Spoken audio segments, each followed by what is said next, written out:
Selamat pagi, salam sejahtera untuk kita semua. Perkenalkan, nama lengkap saya Alfredus Palimango, DNBM 23412011 BM.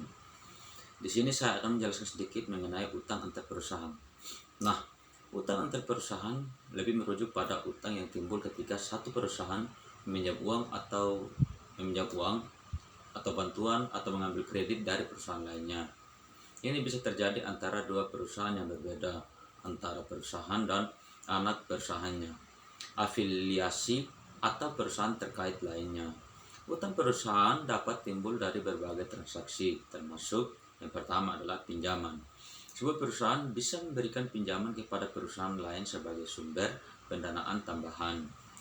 Nah, pinjaman ini mungkin bersifat jangka pendek atau jangka panjang dan biasanya dilakukan dalam bentuk pembayaran tunai atau pemberian fasilitas kredit. Yang kedua adalah penerbitan obligasi. Perusahaan bisa saja menerbitkan obligasi kepada perusahaan lain atau anak perusahaan untuk mendapatkan dana.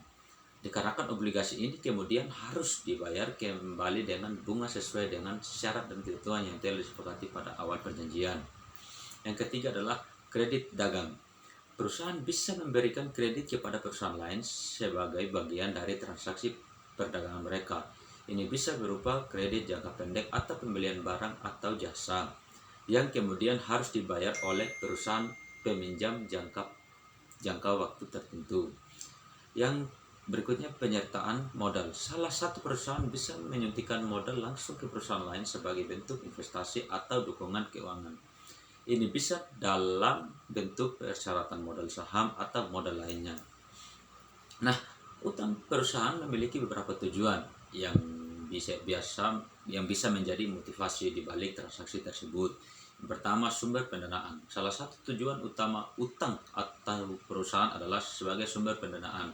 Perusahaan yang membutuhkan dana tambahan untuk berbagai keperluan seperti pengembangan bisnis, modal kerja, atau investasi dalam proyek tertentu dapat memanfaatkan utang antar perusahaan sebagai alternatif untuk memperoleh dana tersebut.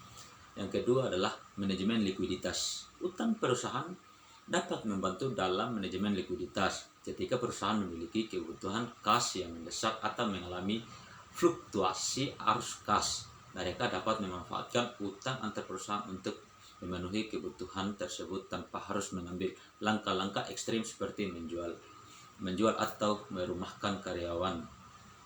Mungkin sekian dari saya itu yang bisa saya jelaskan. Sekian dan terima kasih.